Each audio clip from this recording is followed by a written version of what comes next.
Էնեք բոլոր այն հեռուստադիտողներին, ովքեր որ այս ամենը վայելեցին եւ շատերն եք նաեւ այն հանդիսատեսին, ովքեր որ այս ամենը իրական աչքով դիտել են։ Համոզված եմ այնտեղի տղամարդկանց կյանքը 10 տարով երկարել է եւ համոզված եմ, որ ասում են ժյուրի անձնակազմի մարդիկ միշտ երկար են ապրում։ Հասկացել եմ Աշոտ ջան։ Թե դուք ինչի չեք ծերանում։ Դա շատ շնորհակալություն։ Ես կային կադրեր, որոնք առաջին անգամ տեսա, չէի տեսել, այո, իհարկե շատ հետաքրքիր եւ շատ դուրս եկավ ձեր մոնտաժը։ Շնորհակալ եմ։ Փաստորեն աշխատել եմ այդ մոնտաժողը, ինքը հիմա եթերը նայում։ Բացառիկ կադրեր են իրոք։ Եվ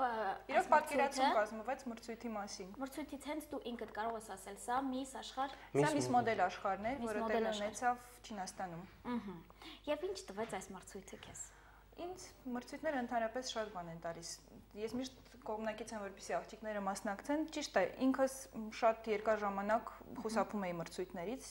բայց հանդիպելով Աշոտ Խաչատրյանին որոշեցի մասնակցել։ Համոզեցիր փաստորեն Աշոտ։ Փաստորեն, այո, շատ մեծ տաղանդ ունի համոզելու։ Իսկ ինչ ես կարծում։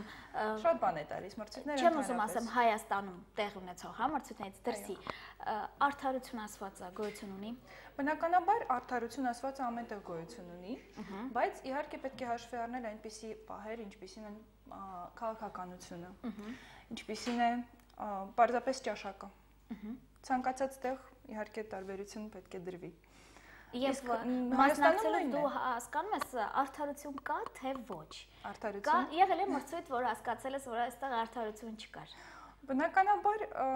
եղել են, դա իմ անձնական կարծիքն է եղել։ Ես երբեք չեմ կարող ասել սա արդար է, սա անարդար է, որովհետև ես սուբյեկտիվ կարծիք ունեմ եւ ինքս սուբյեկտիվ կարծիք արտահայտելով իհարկե կարող եմ ասել սա իմ կարծիքով արդար է կամ իմ կարծիքով անարդար է։ Դե ինչքան մարդ այնքան կարծիք հավա։ Այո, բնական է։ Ես վերադառնում հարցին պատասխանեմ, ինչ է տալիս մրցույթը։ Ընդհանրապես մրցույթը տալիս է շփում այլազգիների հետ,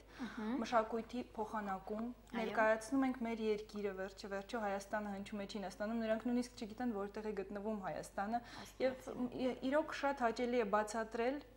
թեկուզ ցույց տալ քարտեզի վրա, այո իհարկե, եւ նրանք կարողանում են տեսնել եւ վերջի վերջո 350,000-անոց դահլիճում հնչում է Հայաստան անվանումը։ Դա շատ կարեւոր է։ Ես կոչ եմ անում հայ աղջիկներին չխուսափել եւ չվախենալ գնալ մրցույթների ներկայացնել Հայաստանը։ Թող հնչի մեր անունը, ինչի ոչ։ Լավ, ես համոզված եմ, որ հենց հիմա այս կոչից հետո շատ աղջիկներ արդեն ուզում են, որպեսզի այս հարցը ես տամ հենց Աշոտին, հա։